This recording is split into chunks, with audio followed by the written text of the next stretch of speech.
Well, thank you so much, Matt. Whenever it comes to growing crops in different states, you know that there has to be different ways of doing it, and actually that's kind of the purpose of the AgNow Roundup. Last week we learned about growing soybeans in Ohio. Some of the challenges that they face are too much rainfall. But in another state, say Missouri, it could be completely different. And that's why this week we're heading to the Show Me State to learn about soybean production from Dr. Froes de Borja Reis, who is actually the Extension Soybean Specialist with the University of Missouri. And thank you so much for going on with us. Tell me about soybeans in Missouri. I guess Missouri has a very diverse environment, from the South Boot Hill soils, more in the environment of Mississippi Bayment kind of formation, alluvial soils, most of areas irrigated, low altitude, high temperature, very similar to the rest of the South, like Arkansas, Louisiana, Mississippi. And then we have this transition to the Midwest, more in the central and north region of Missouri, with glacial soils, and also a different geology formation coming from west in the border of Kansas. So Missouri has many different environments as far as soil, weather, altitude, and also technology adoption, farm size, maturity group, most recommended maturity group. So Missouri is a very diverse state. So it's from soybean production is a strategic state, because you may have, if you have some kind of environmental or weather issue or abiotic stress in one part of the state, likely we may have a different part of the state with different responses to the stress because the diversity of the environment. So that would be the first thing that makes Missouri soybean production very strong. And also we are very close to the Mississippi and Missouri River pass by, so we have a great means of transportation to send the beans to the south, to the exportation port in the Gulf. And also we have a very strong industry that really promotes the soybean production in Missouri. So bringing everything together, Missouri is a very strategic state to soybean production in the U.S., and that's great. I mean, that makes the soybean production here very strong. Well, and with that diversity across the soil types, across the farm sizes, across the technology approaches from the producers, what now entering your second year at the University of Missouri, what did you hear a lot of questions about last year from soybean producers? Well, last year was somehow an uncommon year as far as rainfall distribution. So if you look at the historical data of precipitation, rainfall precipitation, usually Missouri has more or less wet spring and good rainfall during germination and vegetative development of the beans. And then during late stages, after flowering, pot setting, and most importantly during seed filling, is the time of the year with the highest evapotranspiration demand, but the least precipitations. And more historically, Missouri has to deal with drought spells and drought stress during seed feeding. But last year it was the opposite. We had a dry early season, so it was a challenge to have the canopies, the crop canopy closing the rows, mainly in the 3rd-inch row spacing configuration. So a reduced vegetative development because it was very dry. And then later on, after August, late July and August, the rainfall resumed, and the reproductive stages went through a good water availability. So last year in the beginning, it was kind of interesting because the majority of the regions were able to finish planting earlier than the usual because the lack of rainfall, and then everybody was concerned. And for corn, it was a big problem because many regions would have dry weather until tasseling and critical stages of corn. We had in the state places where growers had to cut corn to silage just because the lack of pollination. Right. So it was a big of a deal for corn. But for soybeans, everybody were concerned. But at some point, the rainfall resumed, and soybeans were able to achieve similar to the historical mark of average yield. So last year, the main concern I would say was early drought, and also I got many calls regarding SDS, sudden death syndrome, and at some extent it was correlated with the weather. And also I'm learning on the way that cyst nematode is also one of the main biotic problems in Missouri, and we got many calls, many requests about this topic as well.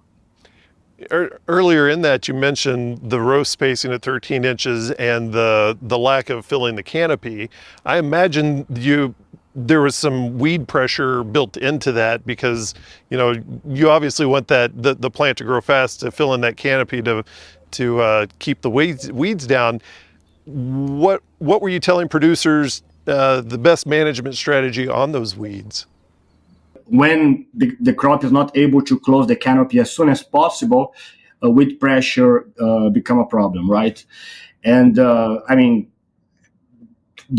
recommendation for that will depend from field to field. Sometimes you have resources or still time to reapply some post-emergency herbicides if it is feasible. But sometimes it's too close to, for instance, reproductive stages, and then applying herbicide would be a problem.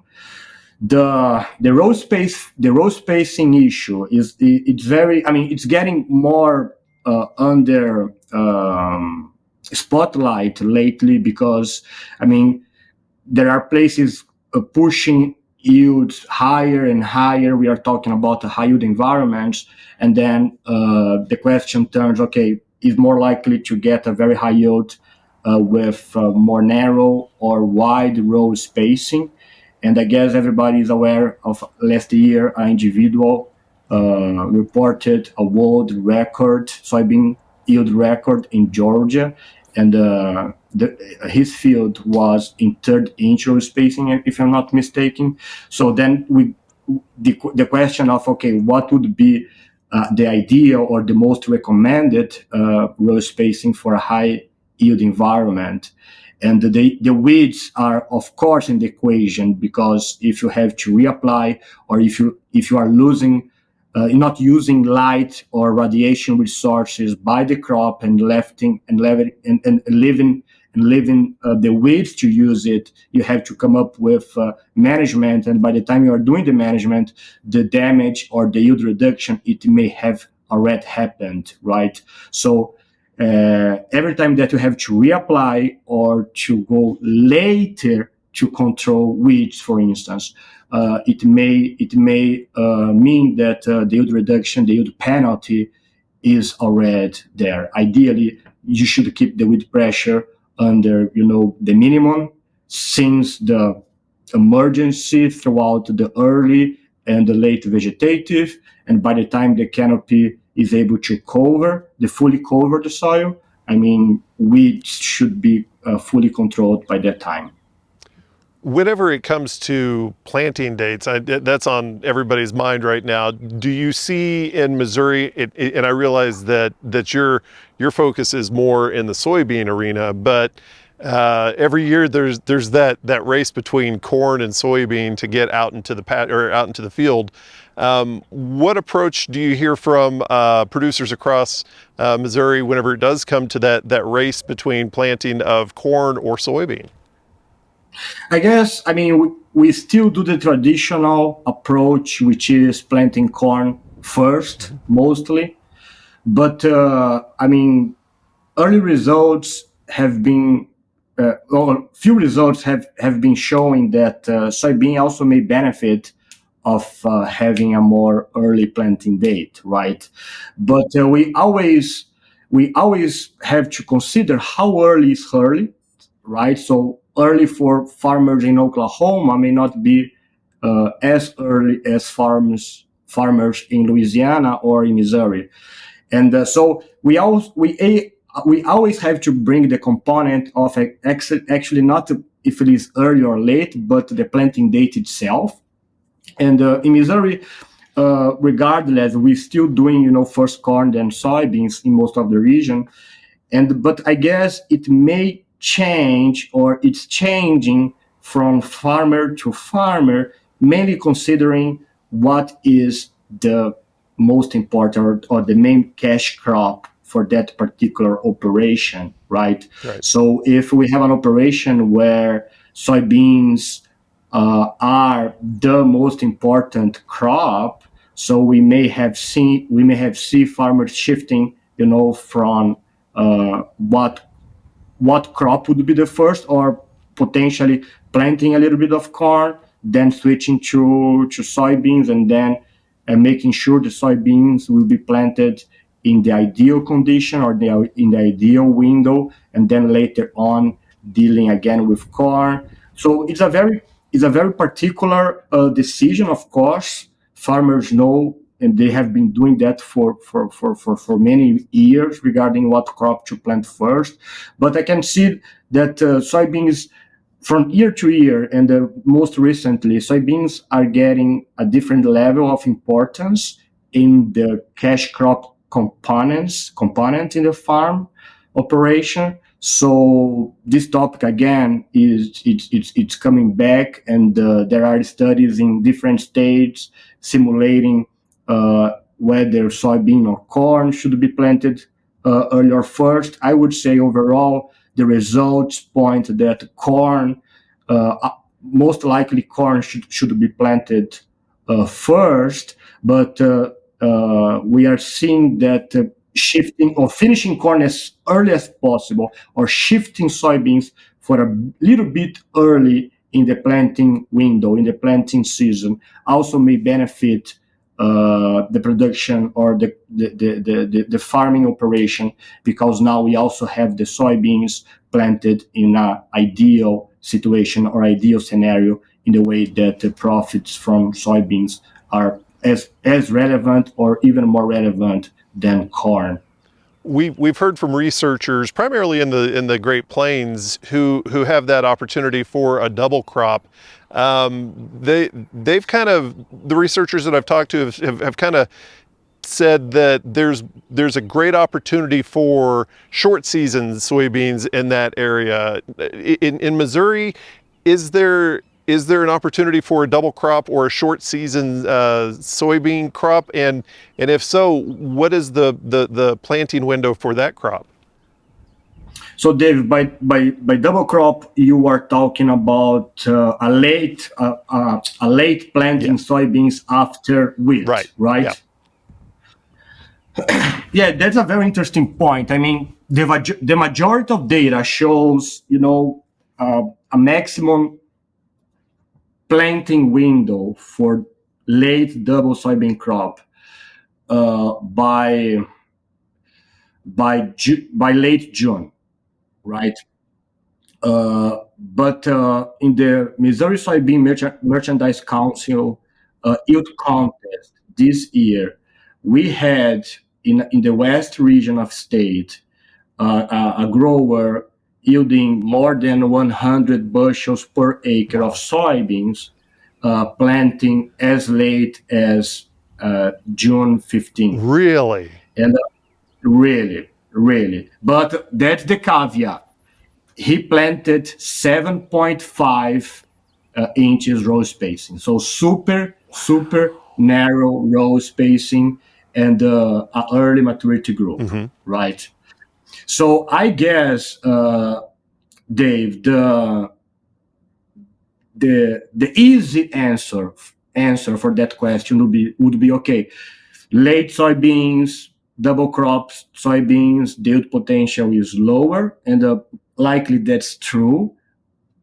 But my point is, we still have room for improvement as far as crop management to have a late bean, a late double crop bean yielding better or as high as early beans. It's just a matter of adjusting the crop management. And this example from the southwest region of Kansas is very interesting to see, late planting yielding more than 100 bushels. So I would say whoever thinks or whoever understands that having a double crop system is beneficial in the farming operation because wheat is important, there is a wheat market, there is a wheat elevator close by, does not necessarily mean that soybean will have a low yield or a low yield potential.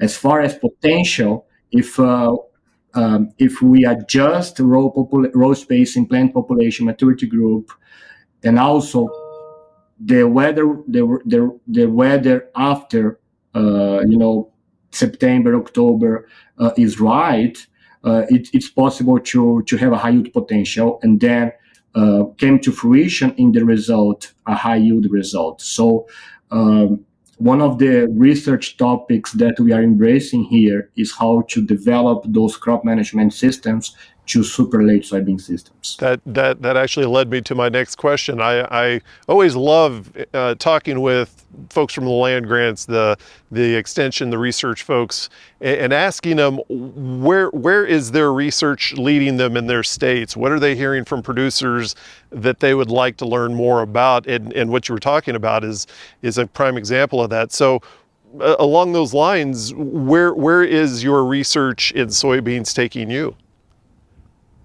So, Dave, so as I said, this is my second year in the position, right? So I spent last year, the last season actually, driving around, talking to farmers. I got many inputs from MSMC, the Missouri Soybean Promotion Board, and I was trying to identify the priorities, right?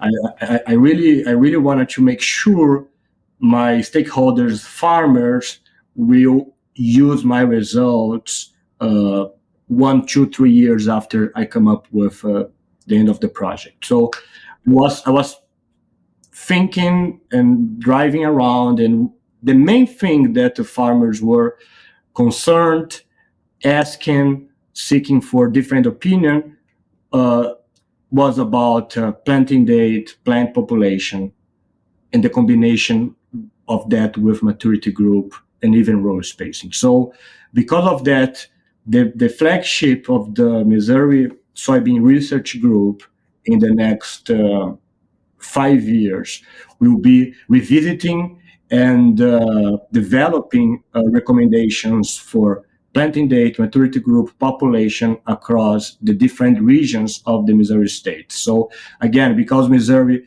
is super diverse, we have to tailor recommendations for each different yield environment. And that means a multi-environmental experiment framework. So this year we're going to start implementing trials across the state, changing planting date from very early to super late. And then within each planting date, we're going to experiment different row spacings, populations, and maturity groups. So I guess this research question is as old as the cropping systems themselves, but it's still worth to bringing up-to-date information and providing information to farmers to take decisions about the planting parameters, because planting parameters